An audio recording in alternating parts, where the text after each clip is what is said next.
एक पुराना सा जंगल था जहां तरह तरह के जानवर रहते थे। उस जंगल में एक भेड़िया भी रहता था। भेड़िया ताकतवर तो था, लेकिन बुद्धि से बहुत कमजोर था। वह हमेशा अपनी ताकत पर घमंड करता और सोचता कि चतुराई की उसे कोई जरूरत नहीं। उसी गांव में एक किसान रहता था जिसके पास एक गधा था। वह गधा देखने में साधारण था, लेकिन बहुत ही चालाक और समझदार था। किसान रोज उसे खेतों में काम पर ले जाता, अनाज ढुलवाता और शाम को वापस गांव ले आता। गधा हर चीज को ध्यान से देखता, सुनता और समझता था। भेड़िया कई दिनों से उस गधे पर नजर रखे हुए था। उसे लगता था कि गधा आसान शिकार होगा, न तो तेज दौड़ सकता है, न ही दांत नाखून है। भेड़िया सोचता, एक दिन मैं इसे पकड़ ही लूंगा और पेट भरकर खाऊंगा। लेकिन गधा भी भेड़िए की नजरों को समझ चुका था।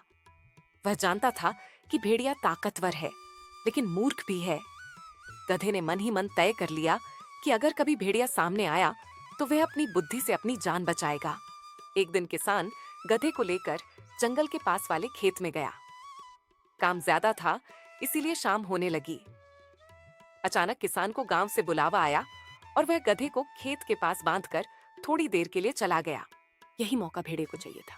भेड़िया झाड़ियों के पीछे से निकलकर गधे के सामने आ गया। उसकी आंखों में भूख और लालच साफ दिखाई दे रहा था। आज तो तुझे कोई नहीं बचा सकता। गधा डर तो गया, लेकिन उसने अपने डर को चेहरे पर नहीं आने दिया। वह शांति से बोला, अरे भेड़िया भाई, तुम तो जंगल के राजा हो। मुझे खाने से पहले एक छोटी सी मदद कर दो। मदद? तू मुझसे मदद मांग रहा है? हाँ, मेरे पैर में बहुत जोर का कांटा चुभा है। अगर तुम उसे निकाल दो तो मैं ठीक से चल सकूंगा। फिर तुम मुझे आराम से खा लेना। भेड़िया मन ही मन सोचा। यह तो बहुत ही मूर्ख जानवर है। पहले कांटा निकाल देता हूँ, फिर इसे खा जाऊंगा। भेड़िया गधे के पास आया और उसके पैर को ध्यान से देखने लगा। जैसे ही उसने मुंह पास किया, गधे ने जोर से लात मारी। भेड़िया हवा में उछलकर दूर जा गिरा। अब गधा समझ गया कि यही सही समय है। वह जोर जोर से रेंकने लगा। उसकी आवाज सुनकर गांव के कुत्ते भौंकने लगे। किसान और कुछ ग्रामीण भी लाठी लेकर दौड़े चले आए। भेड़िया यह देखकर घबरा गया। घायल टांग के साथ वह जैसे तैसे जंगल की ओर भागा और अपनी जान बचाई। कुत्ते उसके पीछे काफी दूर तक दौड़े, लेकिन वह किसी तरह झाड़ियों में छिपकर बच निकला। उस दिन के बाद भेड़िया बहुत दिनों तक दिखाई नहीं दिया। जंगल में बैठे बैठे वह अपनी चोट सहलाता और सोचता, काश मैंने उस गधे को हल्के में न लिया होता। उधर गधा सुरक्षित गांव लौट आया। किसान ने जब सारी बात सुनी तो गधे की पीठ थपथपाई और कहा, तू सच में बहुत समझदार है। गधा मन ही मन मुस्कुराया।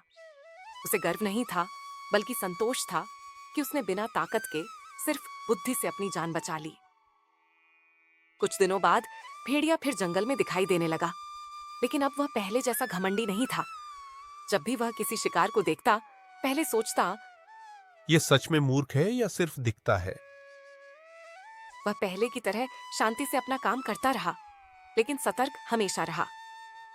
उसे पता था कि ताकत से बड़ी चीज बुद्धि होती है।